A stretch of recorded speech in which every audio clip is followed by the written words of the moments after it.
Olá, nono ano, bom dia, tudo bem com vocês? Vamos aqui para mais uma videoaula de língua portuguesa. Hoje nós vamos fazer a correção de algumas atividades que foram solicitadas na semana passada. Lembrando que nós estamos trabalhando aí a estrutura das palavras. Nós vimos as partes que vão compor as palavras. Nós vimos o que é radical, nós vimos o que é desinência, vogal temática, vogal de ligação. Nós vimos o que é morfema, é o que nós vamos trabalhar agora, nessas partes aí que agregam sentido, significado ali, juntas formam as palavras, são os morfemas, né? Faz parte da estrutura da palavra. Então, nós vamos trabalhar mais à frente os processos de formação de palavras.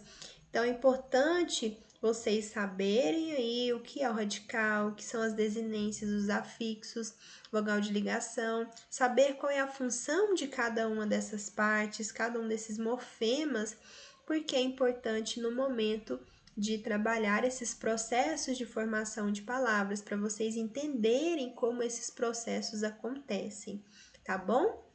E as páginas trabalhadas aqui serão 350 a 355. Então, abra o seu livro, vamos fazer a correção das atividades. Qualquer dúvida, podem me procurar aí no plantão das 7 às 11, tá bom?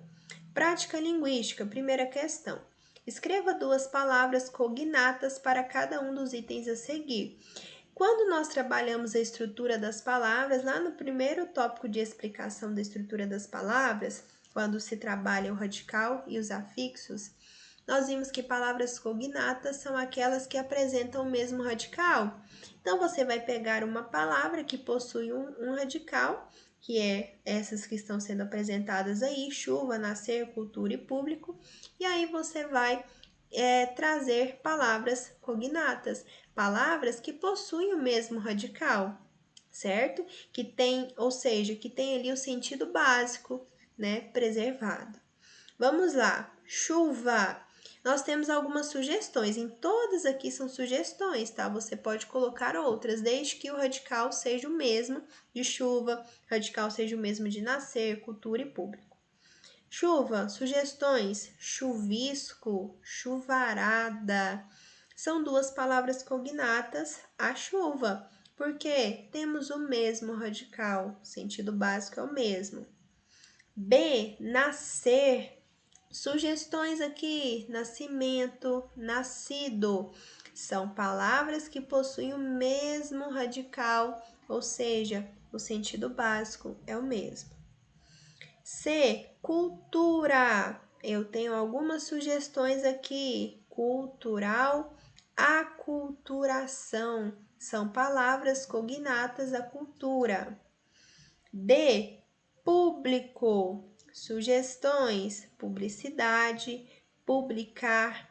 São palavras que possuem aí o mesmo radical: público, publicar e publicidade, ou seja, são palavras cognatas. Então, não se esqueça, palavras cognatas são aquelas que possuem o mesmo radical. Isso vai ser importante aí para nós nas avaliações, tá? 2. Assinale a opção em que há erro na identificação do elemento mórfico destacado. O que é o elemento mórfico? O morfema. E o que são os morfemas? Essas partes que nós estudamos: radical, vogal temática, nós temos os afixos, né? Prefixo, sufixo, desinência, tudo isso é o que? Morfema. Tudo isso é elemento mórfico. Veja só, compostas é desinência de feminino. Desinência vai indicar o feminino, masculino, singular ou plural, né? Nós temos o oposto do gênero feminino, que no caso é o gênero masculino, da palavra composta. Tem composto, compostos. Então, o A é o que diferencia e indica o gênero feminino? É. Então, é desinência de gênero? É. B, quadrado. Quadrado, o quadre é o radical? É. Nós temos aqui o radical da palavrinha. Nós podemos aqui pegar esse radical e ter diversas outras palavras: quadro, quadriculado, mas você vai observar que o radical vai manter-se, porque é a parte, o morfema, o elemento mórfico que carrega o sentido básico daquela palavra. Então, quadro é o radical? É. Vamos para a próxima. Adorarei. É vogal temática? A vogal temática vai indicar a conjugação do verbo, né? Verbo adorar é da primeira conjugação. Adorarei. Veja só a vogal temática que está indicando que o verbo ali adorarei pertence à primeira conjugação, correto? D. Pareceram. Vogal temática do verbo parecer, segunda conjugação também. Então, tanto adorar quanto em parecer, o destaque aqui em negrito, na primeira a letra A e segunda a letra E, são vogais temáticas. Então, não vamos nem falar letras, né? É o elemento mórfico, porque letra e morfema são diferentes. A letra isolada ela não agrega sentido, mas o elemento mórfico sim, ele tem um sentido, ele indica ali a oração. E nos sobrou a letra E, né, que vai dizer que influência A é desinência de feminino. Eu tenho influêncio? Não, eu não tenho masculino dessa palavra. Então, a ali não é desinência de feminino, certo?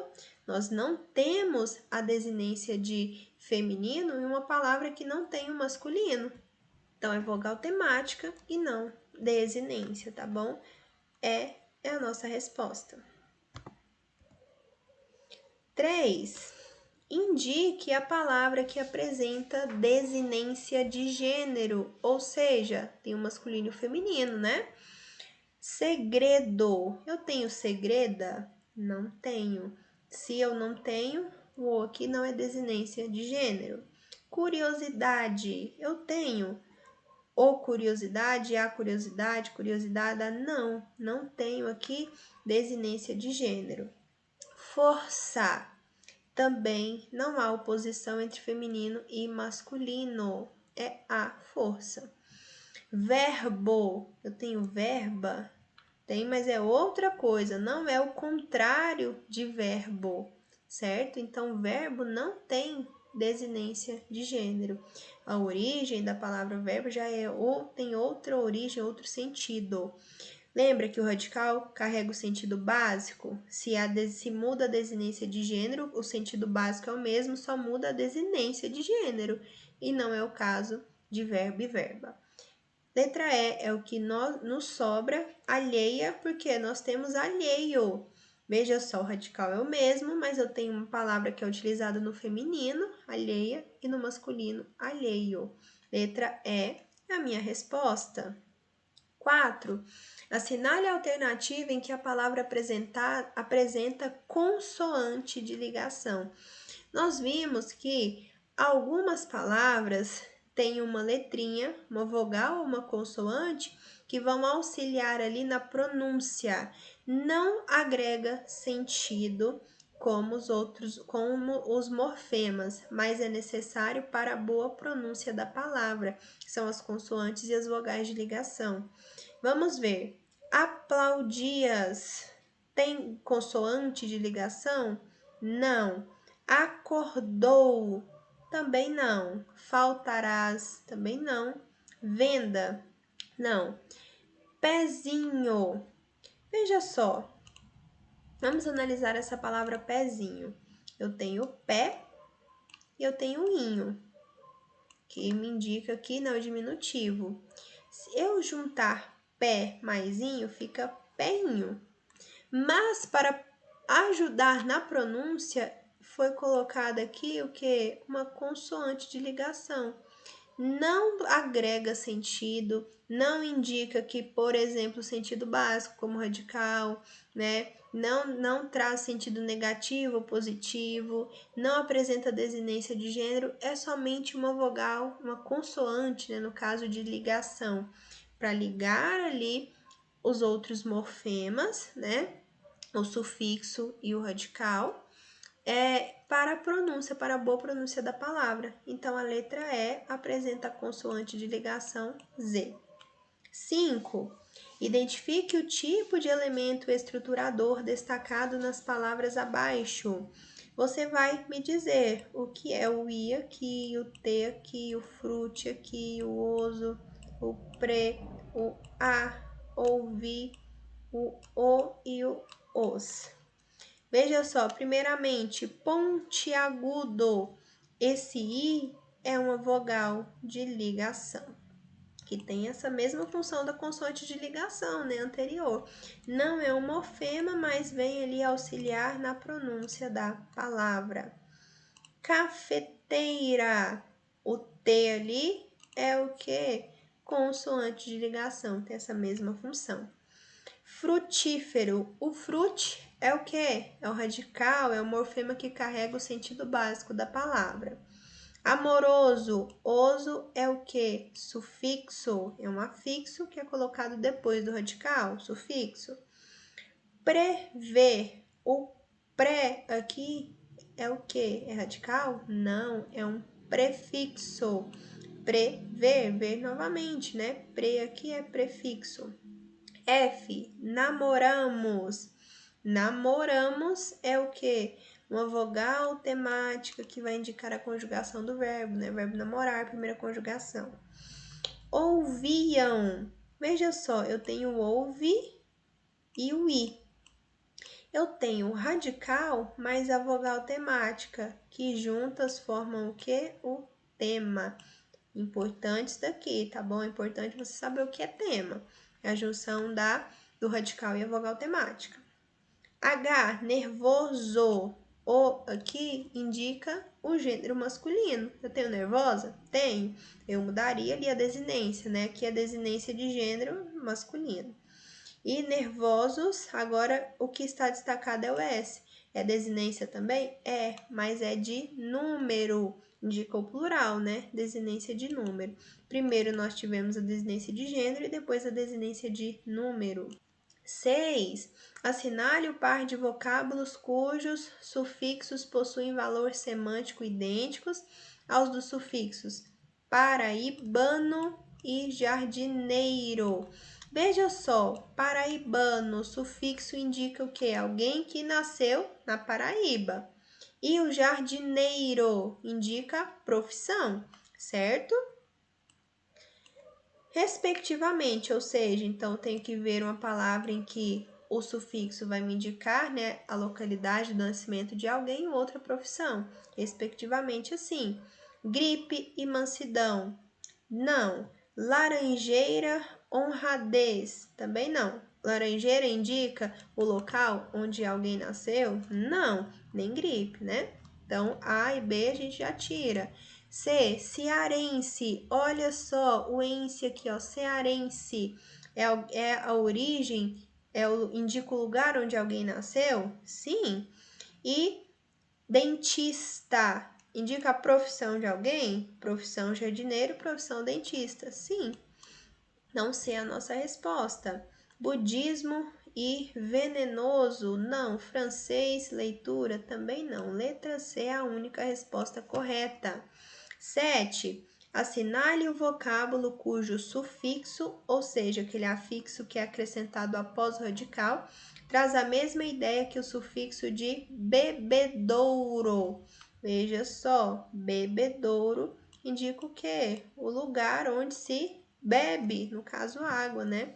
Bebedouro é o lugar onde se bebe algo. Duradouro tem essa mesma ideia? Lugar onde se realiza algo? Não, não é ideia de lugar. Ouro, claro que não. Ouro é um substantivo aí, né? Que dá nome a algo precioso, né? Satisfatório indica localidade, lugar? Não. Vindouro também não. Dormitório, lugar onde se dorme. Olha, lugar onde se bebe, lugar onde se dorme. Agora sim. Letra E. 8. Assinale o par de vocábulos, ou seja, o par de palavras, cujos prefixos, aqueles afixos que vêm antes do radical, guardam entre si oposição semântica, oposição, contrário. Inconsciente, anormal. Inconsciente que não é consciente. Anormal que não é normal. Opa, não é oposição. tem o mesmo sentido. Antevisão, previsão. Antevisão, uma visão anterior. Previsão é uma previsão, mesmo que antevisão. São sinônimos e não há oposição. Contracultura, anticorpo. Veja só, ambos têm a ideia aqui de contra algo, né? Contracultura, anticorpo. Não tem ideia de oposição, tem o mesmo sentido, contra e anti. Se você, só parando aqui um pouquinho, se você observar lá no seu livro de gramática, há tabelas lá com diversos prefixos e sufixos gregos e latinos. Você pode observar lá, tá? Tem explicaçãozinho o sentido de cada um deles. Interplanetário, entrelinha. Eu tenho o inter e o entre. Quer dizer, meio interplanetário, no meio planetário, entrelinha, entre a linha. Tem o mesmo sentido.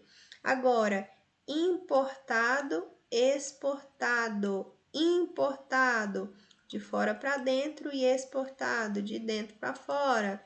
Então, tem sentido oposto? Tem. Letra E é a resposta. 9.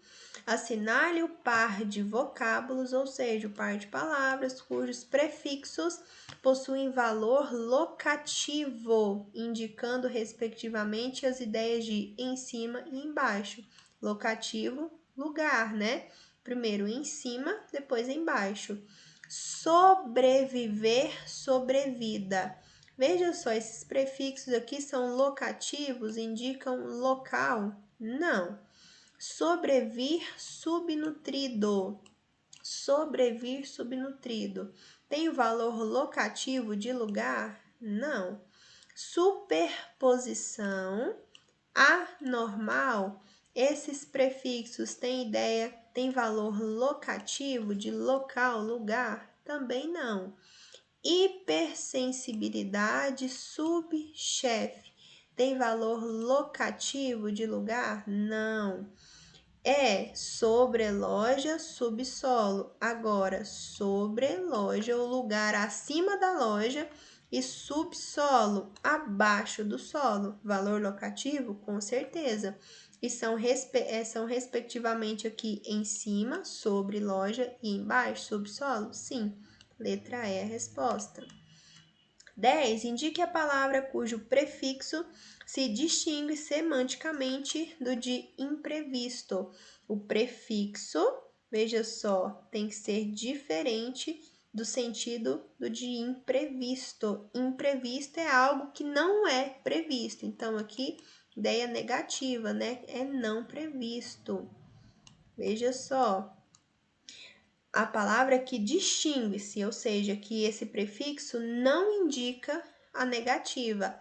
Atípico é algo que não é típico. Veja só, tenho negativa. Inútil é algo que não é útil. Tenho a presença da negativa. Intertextualidade. Veja só, esse inter, indica negativa? Não. Nós já trabalhamos uma outra atividade, a intertextualidade. A intertextualidade é o diálogo entre textos, um texto dentro de outro, inter, dentro, junto. Então, não é ideia de negativa.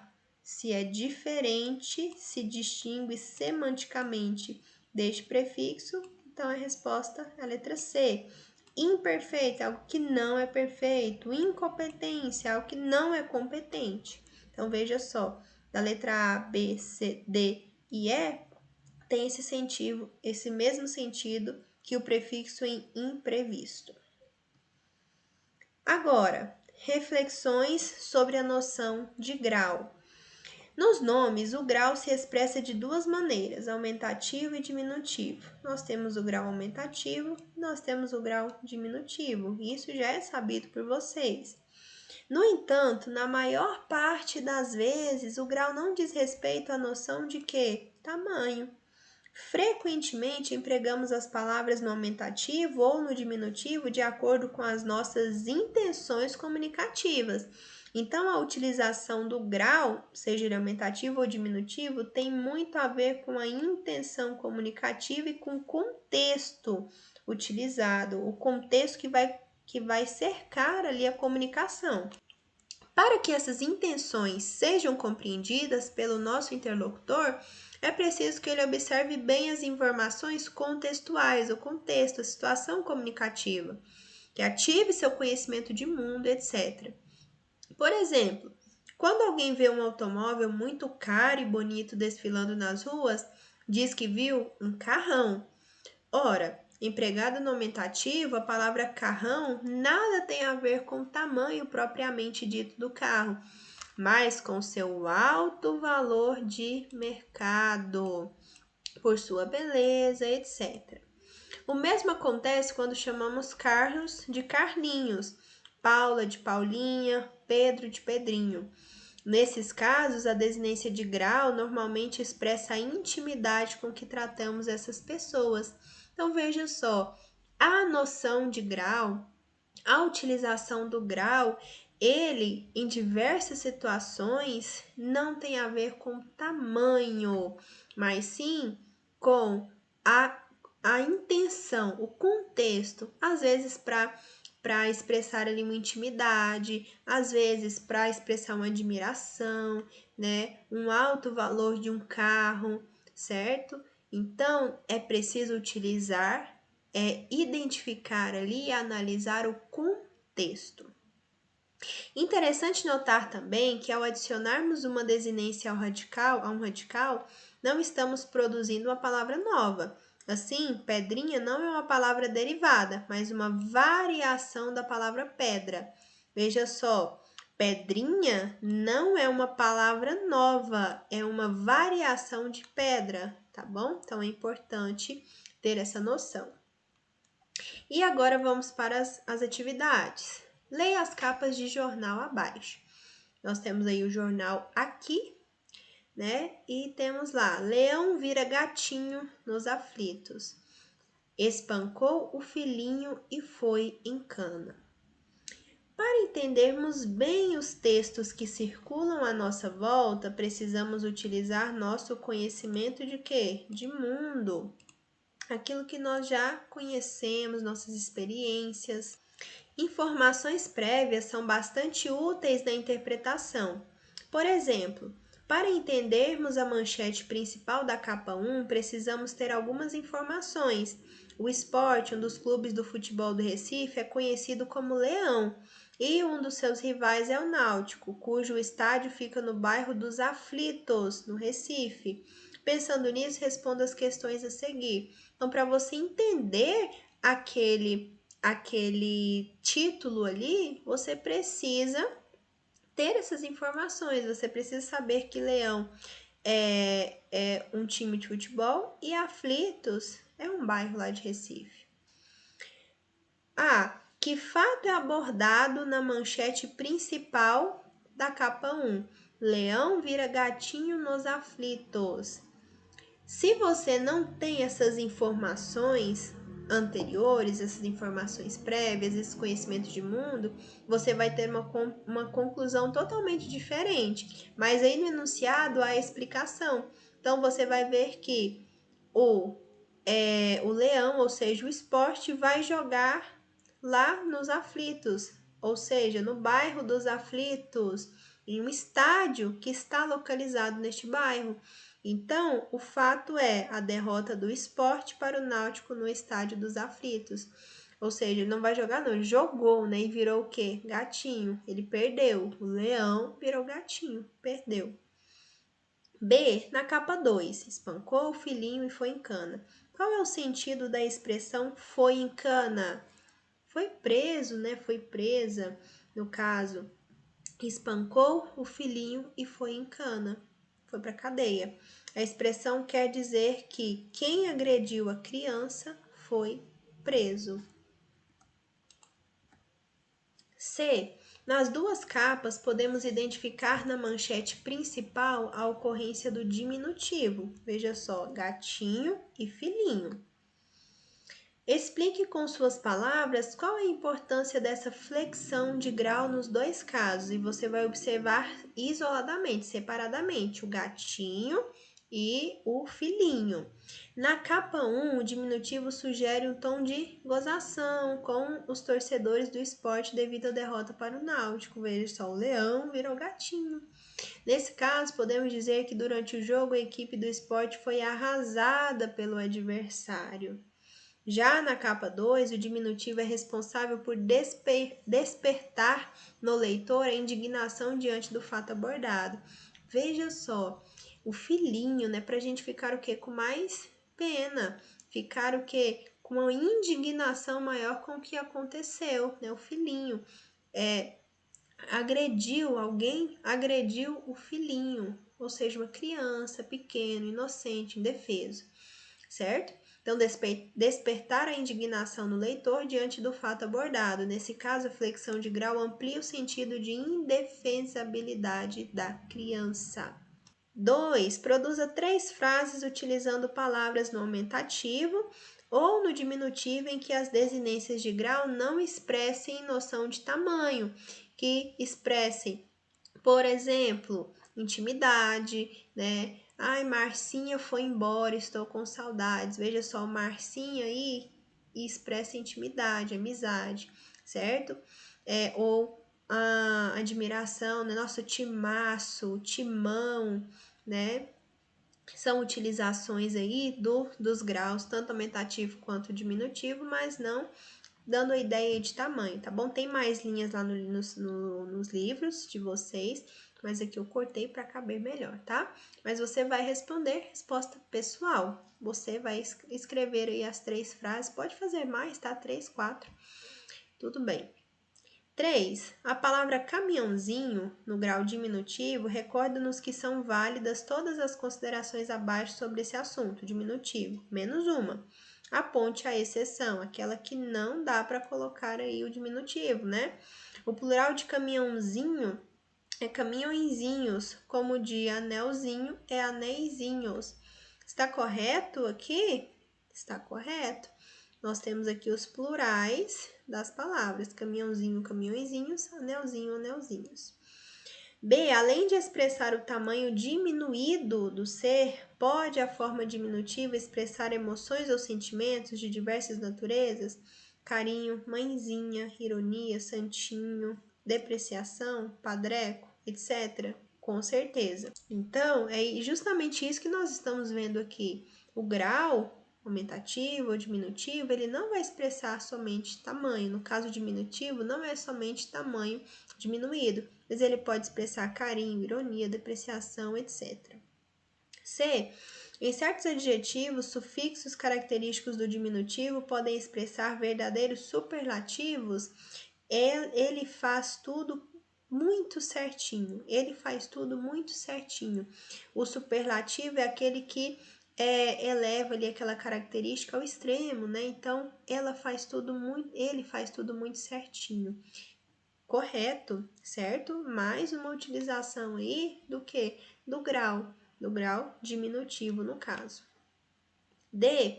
Encontramos em português diversas desinências caracterizadoras do diminutivo, entre elas a forma ote, frangote, saiote, rapazote. Não é somente o inho que vai expressar aí o diminutivo. Inho sim, mas o ote também, frangote, saiote, veja só, padreco, mãezinha, santinho. Então, são terminações aí que indicam o diminutivo. Correto. Sobrou só a letra E, né? O diminutivo jamais pode indicar sentido pejorativo. Olha aqui, tem até um exemplo, né, daqui do padreco. Então, pode sim, pejorativo, negativo, certo? Letra E é a nossa resposta correta, porque pode sim indicar sentido. É para a gente achar o quê? Aquela que é a exceção, ou seja, incorreta, né? Essa daqui. Pode sim.